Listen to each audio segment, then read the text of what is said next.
Welcome into Patriots Playback. I'm David Stearns here on the cusp of the 2014-2015 season's playoffs.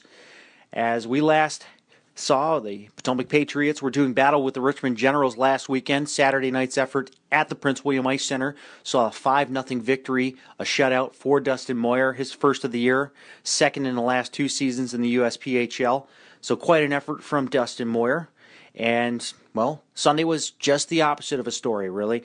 The first period, things started off very slow, and Patriots could not muster up as many shots as the Richmond Generals, as it was quite a difference in that category, as it was a pretty much almost 3-to-1 ratio on the shots. But I believe whoever was keeping track of shots was a little generous because the overall total was 54-35, and I don't think every shot hit the net, but anything that was in the vicinity was tallied up there. But still, the fact remains the final score on that scoreboard was all the difference, and it went to the Richmond Generals in a 4-2 decision. It was a 5-on-3 power play for the Richmond Generals that was the decision maker.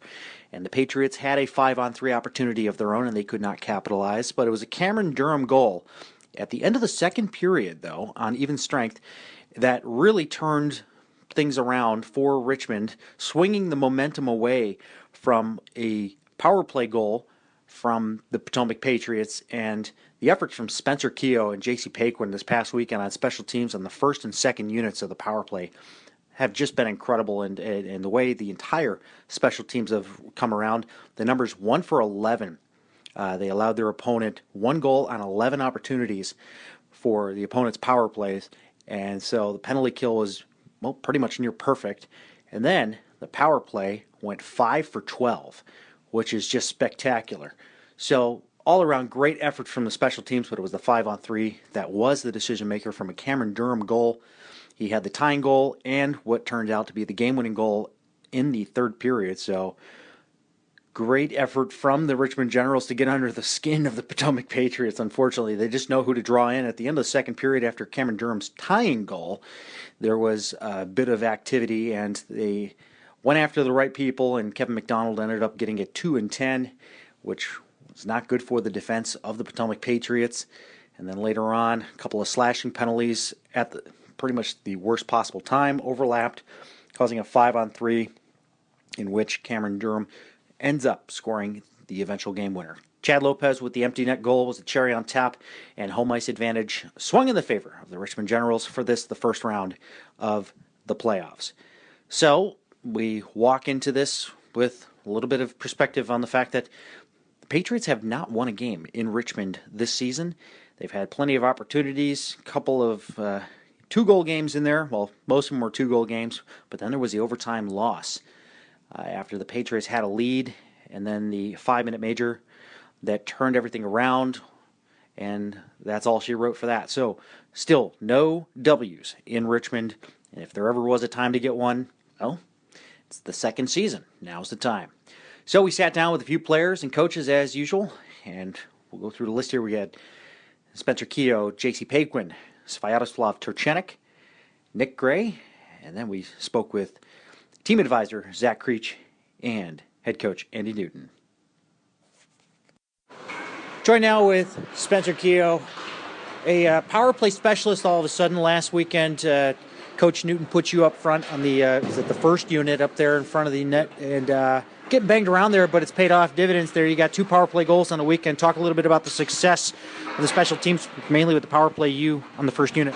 Well, we were practicing in practice last week. I was on the second unit, and then he slid me over to the first unit, told me screen the goalie, stay in front, take a beating, and it was working in that practice. I think we scored 6 in the whole practice. I think I had 4 tip-ins, so we gave it a shot in the game, and it worked out. Just taking a beating, being the little guy in front, doing what I can do. You guys went 50% on the power play on Saturday, and then you guys went 2 for 6. I believe it's 2 for 6, on Sunday. Talk a little bit about this Richmond series that you guys have going on now that you guys do not have home ice. You're going back down to Richmond. What do you guys got to do to get a win down there? You guys haven't had a win in, the 6 games that you've played down there. Well, actually the 6. It's definitely going to be a battle of special teams. I think obviously you said coming down to the power play, we were 50% Saturday and then 2 for 6 Sunday.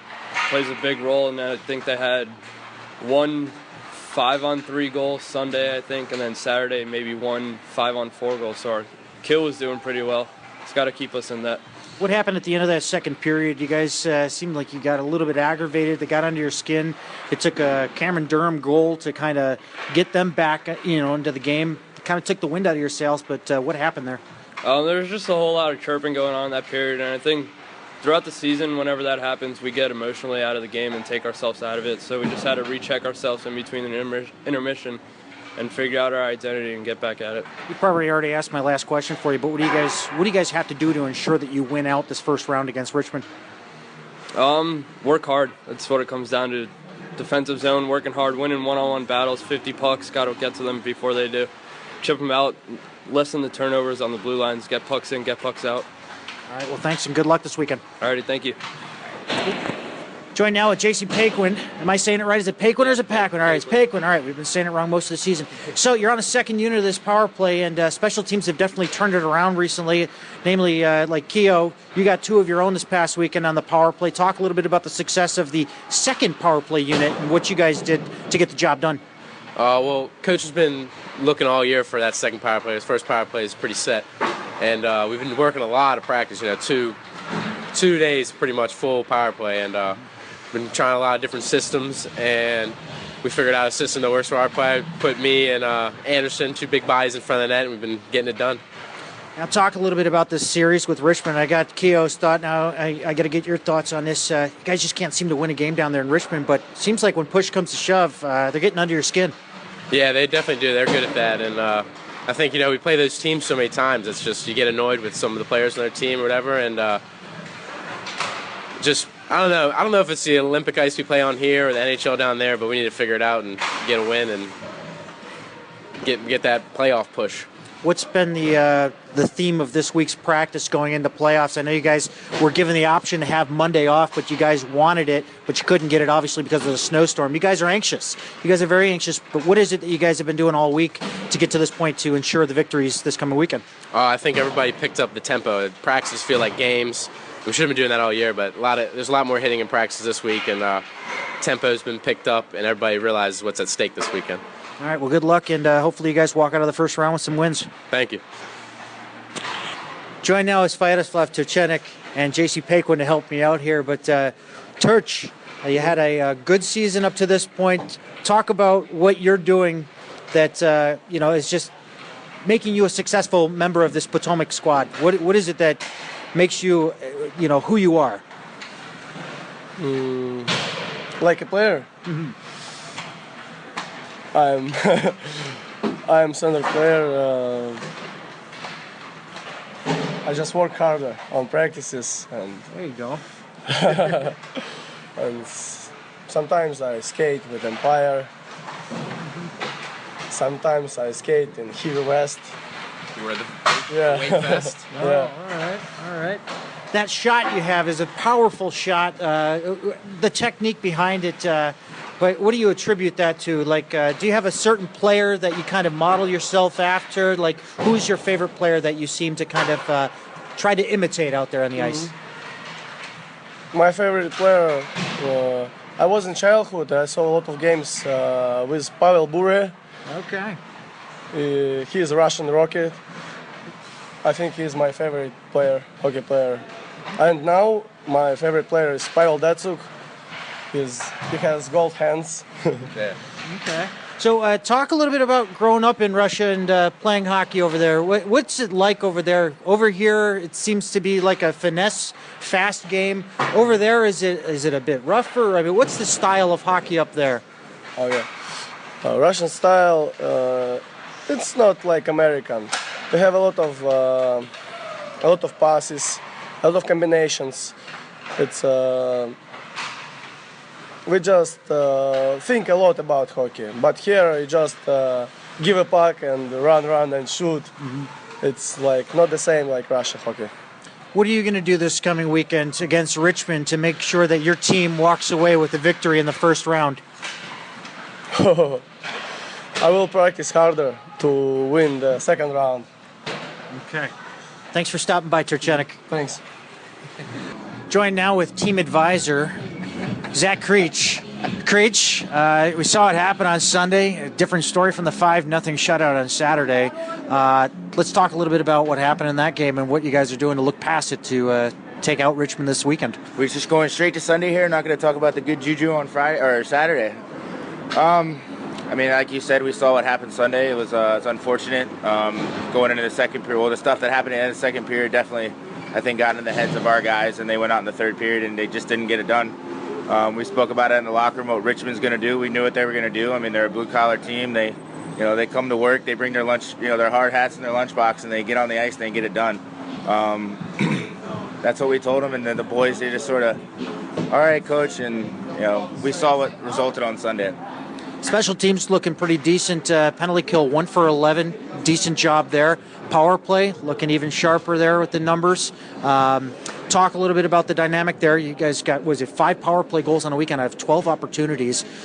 Vastly different story from earlier on in the season. You guys are getting towards the 80-20 number you guys need to be going into playoffs. Right. I think the biggest thing with our power play is we've made some changes. We switched some guys out. We've got Keogh in front of the net now, and I mean, you've seen him all season long. He's a blue-collar guy.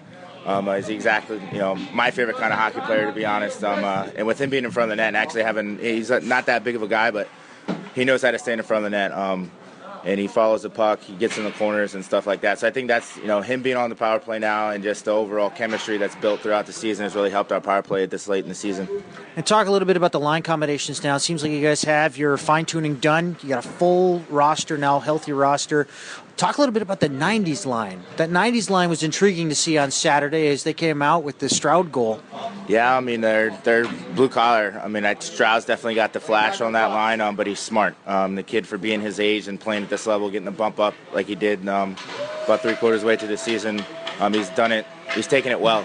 I had faith in him from the get-go. Even before the season started, I definitely had a feeling that he was eventually going to get his chance at the elite level, and he's proven himself. And with those other 2 guys on the line with him, I mean, they're hard workers, and like I said, Stroud's got a little bit of flash, and it definitely helps all around.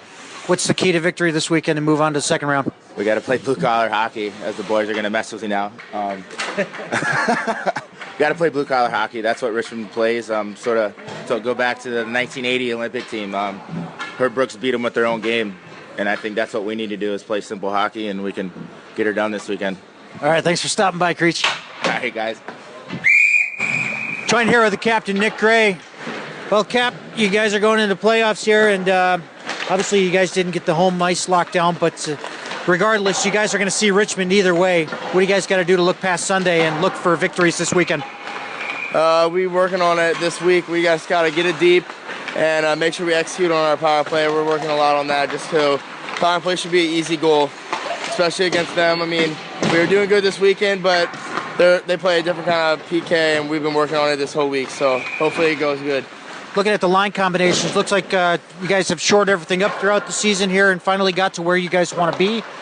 That was seen in the 5-0 victory on Saturday. Has much changed since then? Have you guys kind of put Sunday in the back of your mind and kind of like taking the lessons from what you guys did to win 5-0 on Saturday into this coming weekend?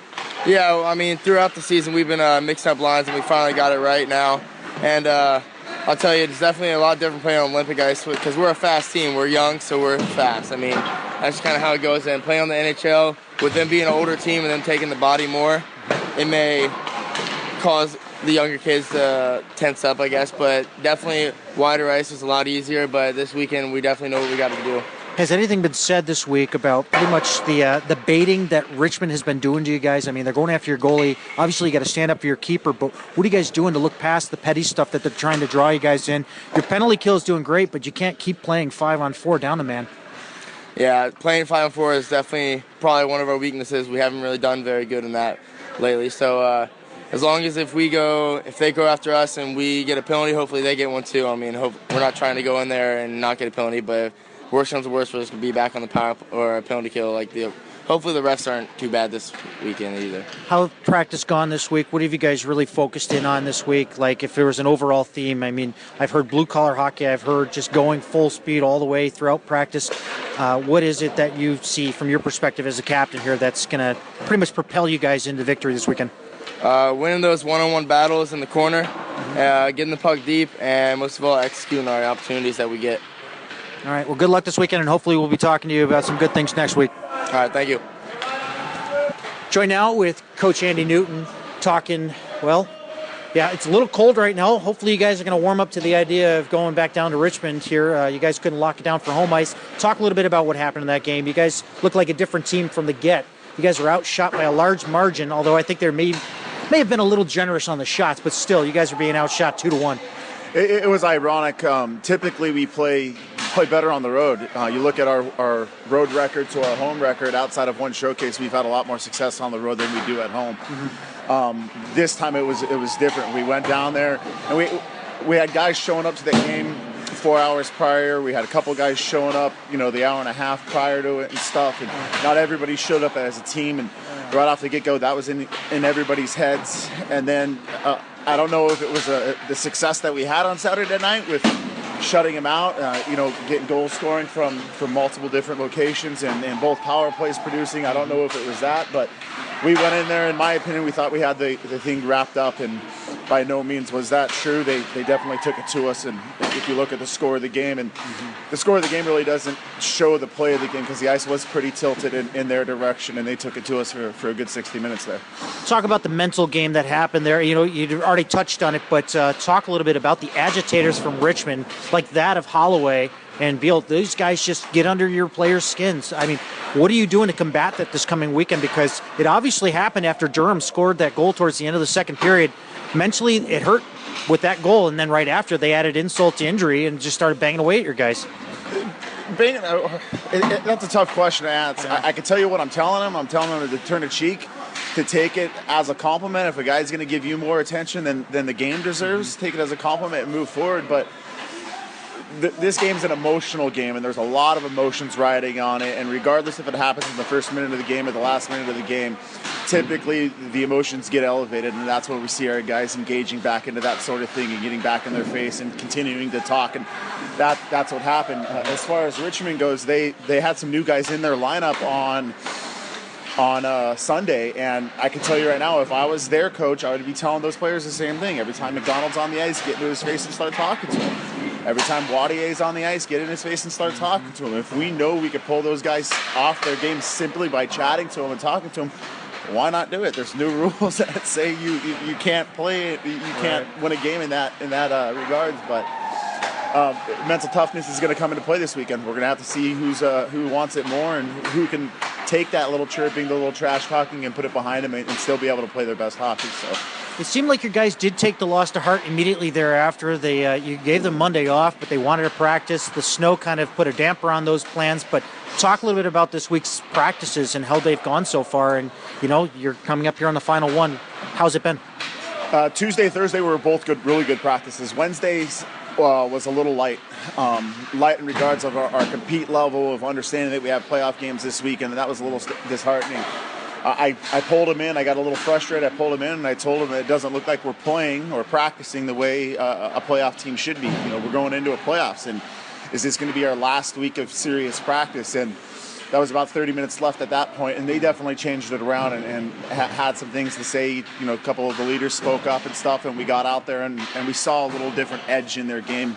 Yesterday's practice was primarily power play with a little bit of flow at the beginning, but we saw that competitive edge on both the penalty killers and the power plays. And then now today's, it looks like it's starting off well. I know the boys are in high spirits, but we're going to be getting into power play as soon as I get out there, and we'll finish with a little competition drills and stuff so we can keep that compete level high. Mm-hmm. All in all, it's been a good week. Nothing too out of the ordinary going into playoffs, but playoff teams or really competitive players look to elevate their game come playoff time. So I'll be interested to see who's going to step their game up. Obviously, it's going to be our Grays, our Cars, and Churches, but who else is going to elevate their game? That's going to be the big secret coming into this one. So we'll see. Now you had Spencer Keogh. Congrats first off on figuring out your power play. It was phenomenal this past weekend. You guys went 5 for 12, and your penalty kill even then 1 for 11. You guys kept them off the board. Except for one, which was the 5-on-3 one, unfortunately. But, that was a little bit tough to swallow. But talk a little bit about your line combinations now outside of the special teams. With your 5-on-5 play, you seem to have nailed it down, too, in that regard, too. Unfortunately, it took us a little longer than we expected, but we did get the 5-on-5 play put together. We know what each individual player brings to the table, and we were able to find good combinations with all four lines. If you look at systematically who plays the system best, most people are going to think it's my top line, and it's not. And I hate saying it's my fourth line guys. Spencer Keogh, J.C. Pinklin, and Nick Kaufman get out there, and they forecheck better than every other line. They run the neutral zone better than every other line. Unfortunately, we have some youth on that line, and we have a little less experience than we would want on that line. So, that line's not higher on the totem pole. 5-on-5, it took me a little bit, power play, penalty kill, it took me a little bit to figure that out. If you look at the beginning of the season, our penalty kill was awful. Our power play has clicked here and there, and we went through a little drought where our power play wasn't performing the way we wanted it to, but that first unit I was frustrated because we control the puck well, we just don't get shots on net, and when we do get shots, we don't get bodies. So knowing Spencer Keogh's the type of kid that likes to grind, I thought, why not put him up there? And he's got the whereabouts and the smartness to control the play if the puck is on his stick. That definitely helped out. Penalty kill, we definitely have our work cut out for us with Devin Melise being injured, and he was a very big portion of that penalty kill. But Jack Strycars was able to jump in there and fill the void that he left. That one penalty kill goal that we had against the 5-on-3, it's a 5-on-3 and you're supposed to score on that. It was a simple mental breakdown. Boys got back to the bench, we addressed it, and hopefully the next time we find ourselves on a 5-on-3, we'll be able to shut them down as well. Well, hopefully you don't end up on another 5-on-3, but this coming weekend, what is the number one key to victory for you guys to move on to the second round? That would be my final question here as you guys finish out your practice. Play below their goal line. Their offense is the heart of their team. Their offense is their energy.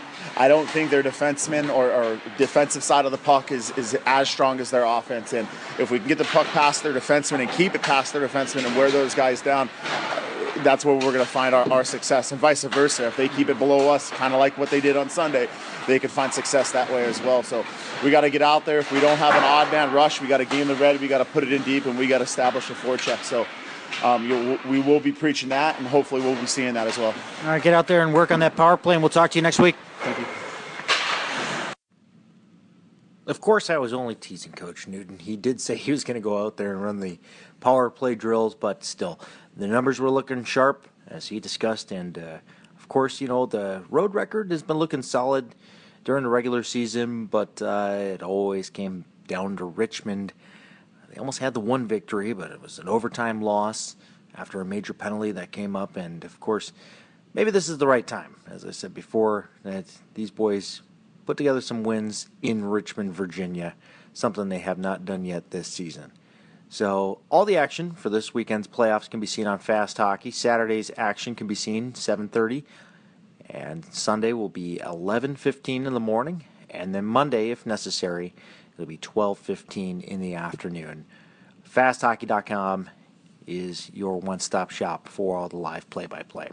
Unfortunately, we will not be broadcasting it, so, as we were kind of hopeful that home ice advantage would be in favor of Potomac, didn't give a proper goodbye as far as the broadcast season goes, but, we'll carry on, and next week we'll be back here with the Patriots Playback to talk about the results of this past weekend, or this weekend that is to be, the first round of the playoffs between Potomac and Richmond.